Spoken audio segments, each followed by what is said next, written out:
onto the Draven. I mean, heck, as JDG, maybe you just need to take away the Zeri for yourselves.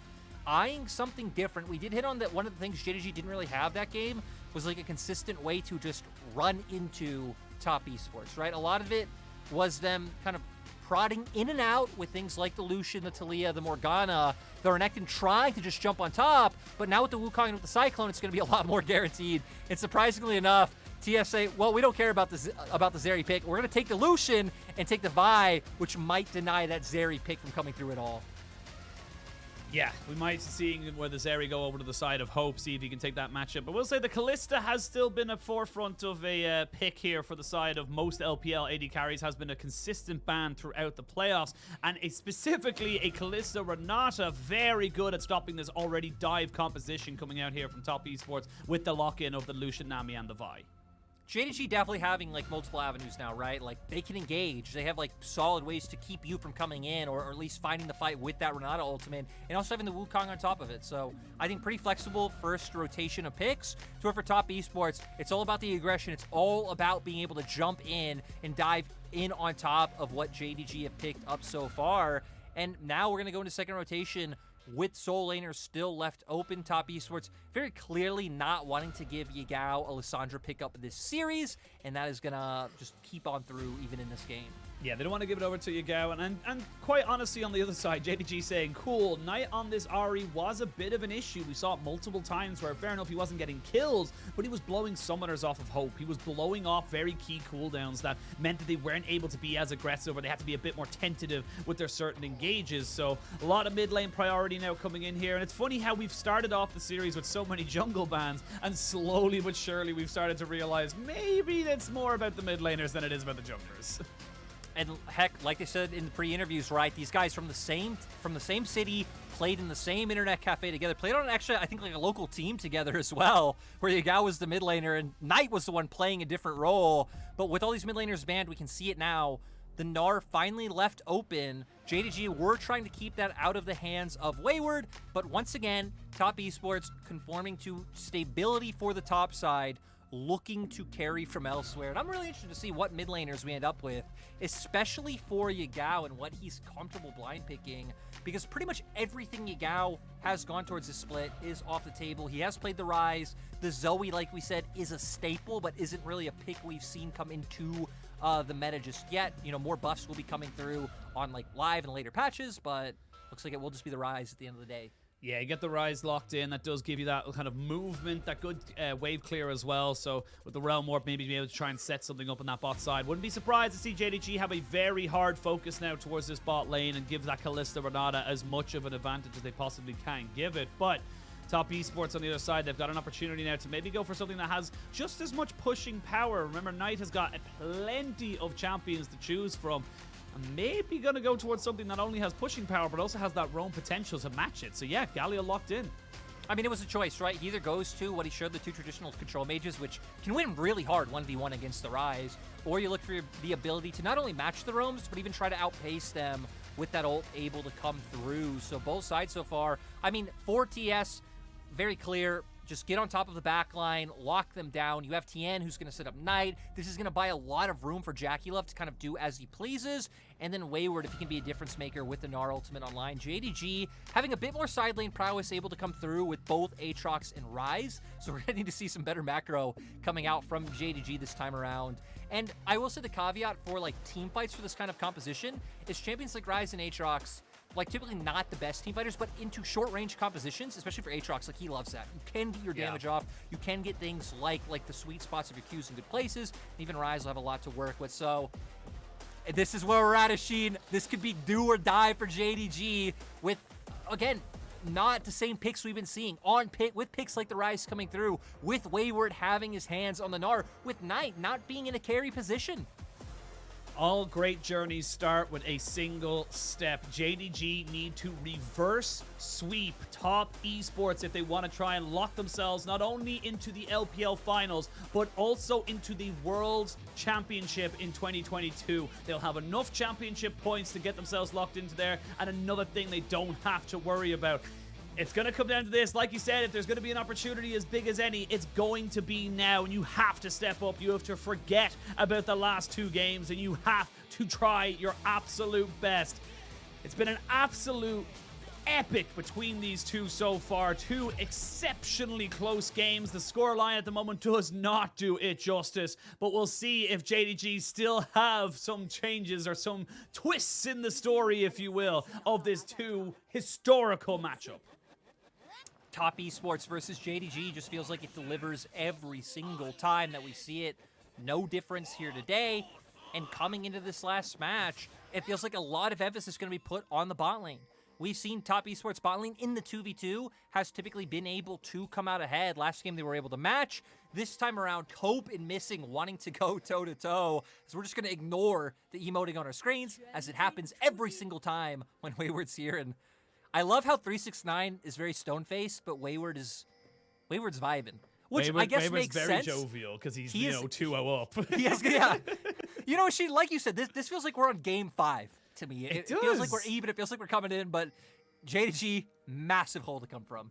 It really is. And I think again, historically, you look at the 2 times that these guys have met each other in the finals of the LPL in 2020, spring and summer. They both went the distance. It was 5 games, and we saw at the start of the day some of the, you know, the moments and clips, if you will, from those 2 series where it was massive moments that separated them. It wasn't just, oh, this team was better or that team, you know, fell to the wayside. It was very much pop-off performances. I always remember Yagao coming in, or not, excuse me, not Yagao, it was Luma with his Tempered Fate, separating the team. This game or this series, it has been JackeyLove being the difference maker on his Draven and Xerxes. So right now, JDG, they need a pop-off performance. They need somebody to be able to make an advantage that can just give them a little bit of an edge to try and keep them in this series.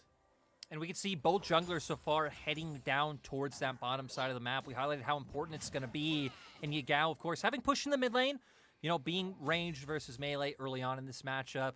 As a Knight, you need a few points into that Q before you can walk up to the wave, throw out the Q, hit it with your passive before you can really start to ignore it out. And it looks like we might even get some early aggression coming out from Kanavi, making his way into Tian's jungle. I have a little bit of an aggression here, and this is the power of the Wukong. You do have that early skirmishing as the ward does go down. Tian is very aware that this is happening right now, but they actually predict him. That's a flash burnt by Kanavi. Not an ideal start, but hopefully it doesn't bite JDG in the butt anytime soon. It was just a good read by TS as well to be like, hey, you know, they have push in both mid and bot. Let's see what Kanavi's angling for in terms of either coming into our jungle or if we can get, you know, some wards placed for that river, try and spot out and be able to pick up this Scuttle Crab for ourselves. So already finding that little bit of a lead in the jungle role. Kanavi, of course, still will have great gank setup just coming out from river with the W and trying to find these ganks. Luckily for JDG as well, all 3 lanes having some semblance of CC.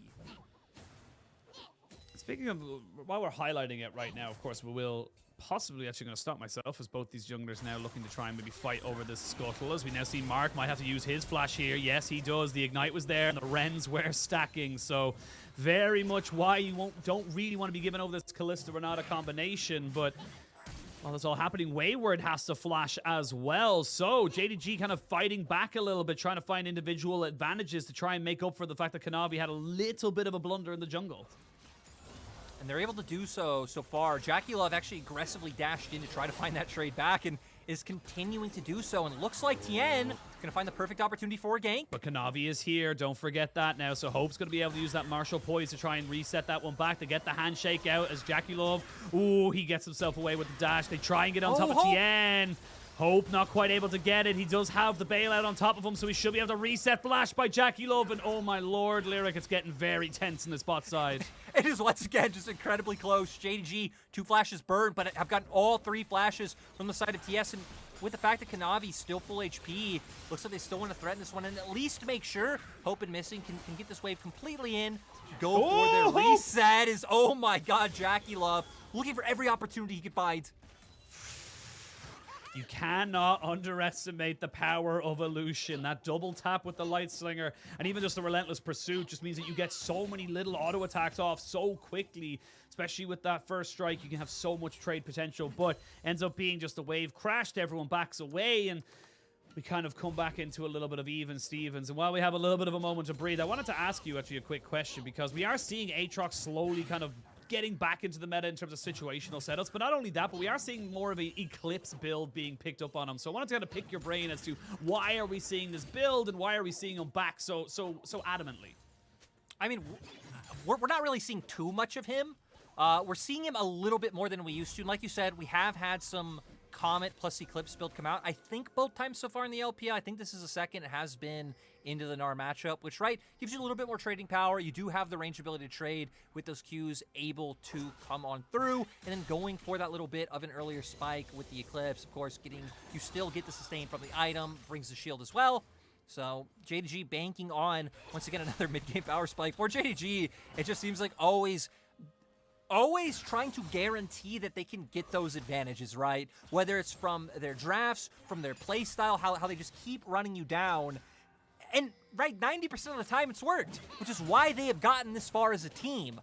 Sadly, though, against the upper echelon so far, at least in this series, leaving us a little bit wanting. At 369, hit level 6, so looks like so far trying to threaten with that World Ender, as both Kanavi and Yagao are hovering top.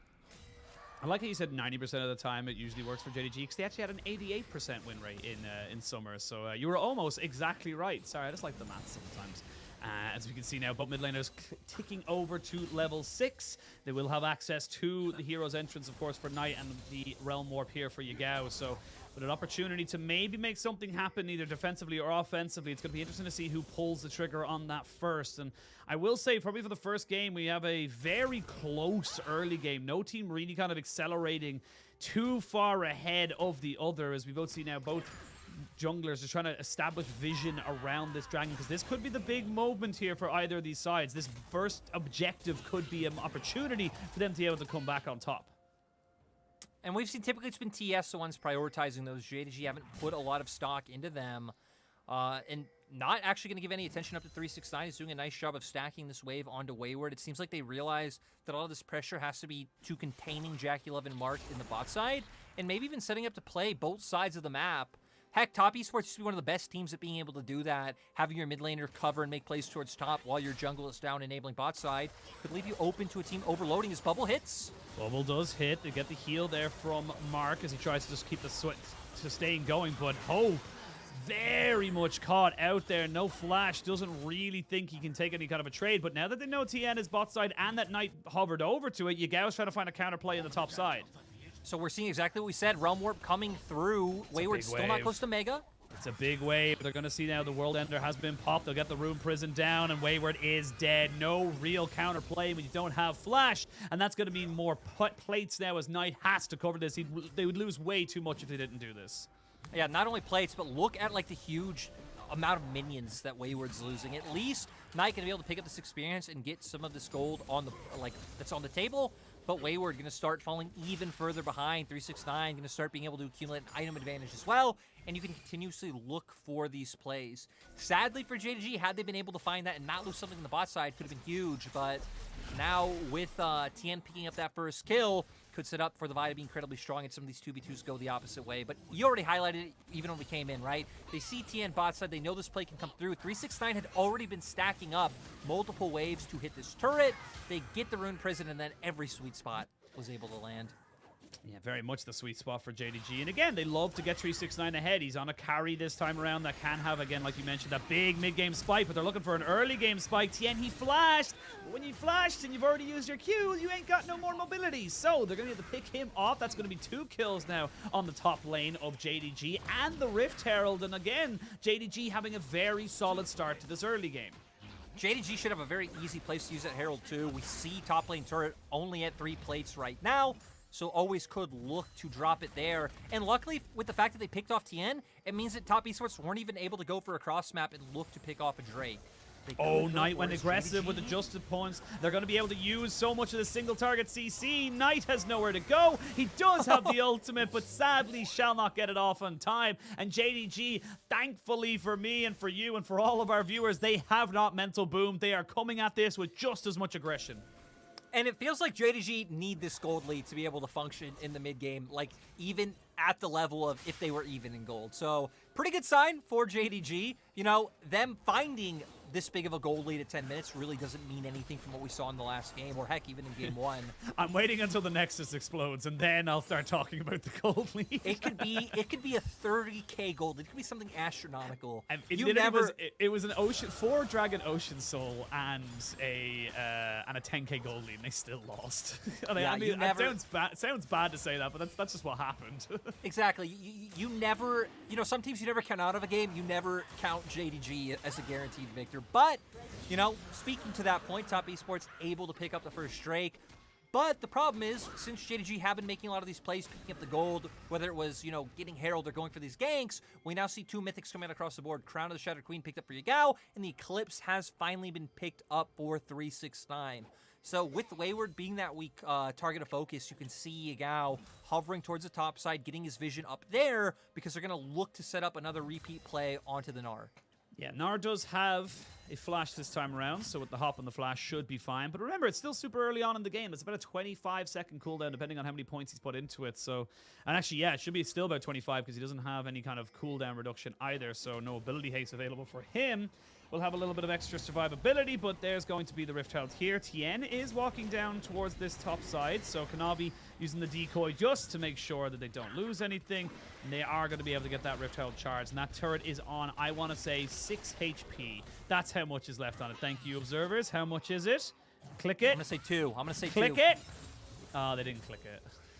They Which wanted is kind to. of hilarious. They wanted to. They made us think they were. But going back to that play, I gotta say it's a good thing Knight didn't have that ultimate from that pick in mid lane. Or who knows, maybe Tian there does just fully commit onto Kanavi or 369, because Knight was making his way up without that ultimate. No real easy way to follow through with that fight.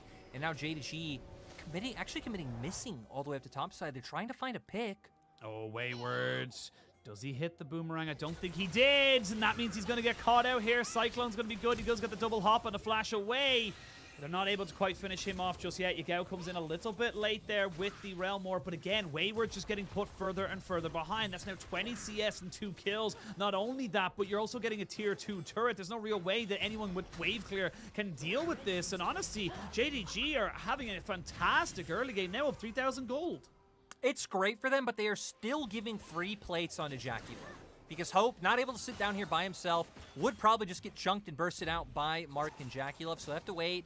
Nice gold onto, former world champion AD Carry is missing. Yeah, they do have the Fate's Call here to try and maybe help him out. Hope very nicely flashing himself over the wall. But that's 2 summoners now down. That will not be, well, you'll have the Fate's Call back, but you won't have the flashback should you want to try and contest this Drake in 2.5 minutes' time. And now this is a completely different game, right? Because this is the first game where, okay, 369 obviously had a huge lead last game, but you were up against Sonoran. Very hard to be able to just brute force that advantage through lane. Now being up against this Gnar, Yagao now might be picked off. Yeah, he does have himself the phase rush, and of course all these ultimates being used is not actually going to leave anything to the side of Top Esports to get, so they commit quite a lot there. The tidal wave, the cease and assist, the hell, even the hero's entrance, they don't actually get anything from it apart from his flash, so now that's going to open up mid lane for a little bit of a counter push, and honestly, I feel like they could have actually gone for this. I think JDG are backing up respectfully because they don't know exactly where everyone is, but still, Top Esports looking for answers, and JDG are not giving it to them. Well, JDG know they're on the bottom half of the map, right? Because we can see the vision on the mini-map. They actually have pretty good information in TES's topside jungle, so not wanting to over-aggress for too much. I'm surprised Yagao even going to look to get these plates in the bottom side, considering that, sure, you should assume that the resets come out for TES, but can always look to just repeat, go back down to that bot lane and pick you off. So I like that he ended up backing up at the end of the day. And for JDG, it's once again just going to be about finding these picks. Realm Warp very close to being able to come up, and then we can start seeing the Ryze rotate towards mid, to where 369 and Kanavi can now start playing aggressively in this enemy jungle, and then you could have this 5-man play towards mid and towards the top half of the jungle into Top Esports area. Kanavi will find Tian. There's the Rift Herald spawning in a minute's time. You do actually have the Dragon spawning as well. I imagine JDG would like to try and stop maybe the Top Esports win condition of those Dragons, but actually that being said, in the last game didn't make any much of a difference. So we'll see what they end up kind of prioritizing, having extra plates or extra power in that Rift Herald to maybe crack open mid, maybe even go towards bot lane, get another tier 2, could be another kind of avenue for them as Tian. With Knight just hovering towards this bat side, making sure that there's no one looking for another opportunistic kill.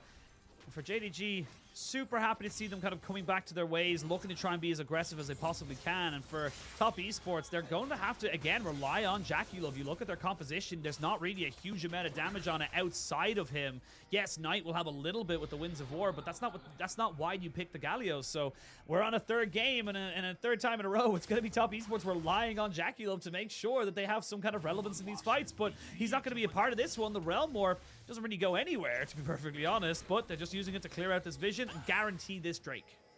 I mean, they should have it, right? Because the big thing about having those 2 turrets topside, we saw 369 push the wave in so deep that he was just able to casually stroll around the enemy topside jungle, you know, maybe clear a camp, pick up wave mid, and be here first. And heck, Wayward could join in, right? He does have TP available, but still, with the roam down, with even just the strength coming from the other members as well, JDG just do such a great job of guaranteeing the control. Looks like they're going to start making their way up towards the top side now and get the Herald, where top esports doing a nice job trading back in mid, but look towards the bot side. They're already conceding. They already know they need a cross-map machine.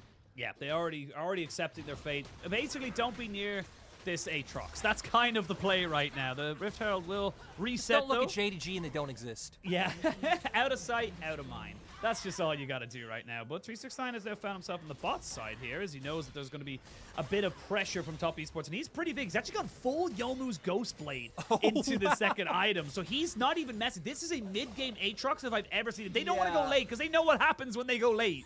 I was going to say, typically you see something like a Black Cleaver, maybe a Death Stance, and like some compositions I've seen like Serelda's Grudge come out and solo. Yeah, exactly. But no, going to go straight into the Ghost Blade. Really just trying to bank on being able to get on top of these squishy targets, whether it's like a Lucian or the mini Gnar, and just be able to outright delete them with the combo of CC coming from another member as well. So JDG so far, I love that they didn't get away from their style. It's like, be true to yourself to the very end. They picked up yet another Rift Herald. You would expect that to be dropped in mid lane. You could just have 369 keep pressuring in sides, and no member of top esports can answer him solo. So in just a matter of time, he'll be able to get that to where you can keep using his pressure, hovering towards the mid, and do your best to be able to break that one down. But for now, JDG actually keeping resources around 369. Now, no real dragon or anything to take right now. Kanavi, though, has found himself maybe with an opportunity to flash in on top of Mark. Doesn't even need the flash, can get his out of him. So Mark has to use his flash, his heal, and his tidal wave to try and disengage this one. JackeyLove uses the cleanse after the hostile taker has been used. Missing goes down. Kanavi almost dead as well. There's going to be the hero's entrance as they're going to have to use the realm up to try and get everybody out. Kanavi not quite going down just yet, but again, Lyric, some shakiness coming into this mid-game. JDG, yes, you're ahead, but you have to respect top esports. JDG live by the mantra of see hero, kill hero. They try to go in. Flash immediately came out from Mark, so nothing able to connect. Nice job by TES to follow up on the play and push them back. Almost found a kill. We can see what they want to go for here. The problem is, TES have 4 members around this area. There's still 2 members not here from JDG. So once the flash comes out from Nami, bam, that's already gone. Your only real engage tool out of these members is that Wukong. Once he's forced out, missing, and 369 kind of left on their lonesome, allows for TES to be able to force them out. So I think a little bit too much from JDG to hope to look for that pick, or at least once the flash comes out from Mark, you know, it feels like that's the time to be like, okay, you know, we still don't have a Ryze and Kalista here, time to back off. Now, 369 might be the target of some movement speed. Uses the flash and the World Ender alongside that Youmuu's Ghost Blade. He's very fast, but it's definitely going to be a little bit harder to try and catch out that Aatrox. But the Rift Herald does get spawned out into the mid lane. And now everyone's kind of moving forward. You've committed so many resources here that you're actually going to lose the teleport as well. That's not going to come in on time. No, so now JDG doing a great job. They did use the Herald mid. Now 4 turrets up to 1, still only keeping about a 3k gold lead. But now they're going to start choking out top esports from some of these camps to deny gold on the map and keep building this lead forward. With Baron coming up in 30 seconds, I think it's a great pivot to top side to start getting some of this vision down. You don't expect top esports to make any cheeky plays, and JDG themselves probably won't look for one. But even getting this information now, forcing top esports to come in, answer, clear out some of this vision, maybe set yourself up for a pick, can then lead you well into the next Drake in 1 minute. Now, we start to think about where the next kind of plays come in. Because I feel like top esports, they're looking for stuff. They have got a very powerful Lucian. He's got himself 2 items now. And you have a lot more survivability with Knight finishing off that Zanya's Hourglass. But How do you want to try and approach this as top esports? Because in my head, they're looking for front to back. For top, I feel like it's really hard for them now that 369 is one of the members who got really huge. Because had it been Hope or Yagao, right, sending that Vi in, Knight following up, Wayward coming in on a flank with the Mega Gnar, trying to just pick off one of these members right at the start of engage, and then be able to follow through from there. Since they've been able to pick up on Drake and they're still keeping up in items, I still feel like that plan's possible. The problem is you can't keep up pressure through sides, so for top esports, a lot of it's going to be playing out through this mid lane as Wayward. About to be Mega. Not quite in Mega just yet. Yagao going to have to use his ultimate, but they're already going to try and commit absolutely everything onto him. He's very tanky, though, and the Cyclone committed as well. That makes it so hard for them to actually get the damage down. They finally put him to rest and put him into the Great Green. Tidal Wave comes out to try and disengage this fight. It's a bit separated for top esports. They weren't able to get the bot lane involved, but now a great ultimate from the Renata stops anybody from getting in on top of this fight, and it's a 2-for-1 trade. You're still looking for it, but massive play here from JackeyLove. As you can see, the kiting and the burst from him is just too damn big. Needs to be careful, though. The Rend is very, very powerful. They're going to try and jump on top of him, and Hope takes him out. Tian trying to see if he can pick correctly, and he does in the end. Kanavi and missing, the only ones left standing, and they should be able to take their prize of the dragon.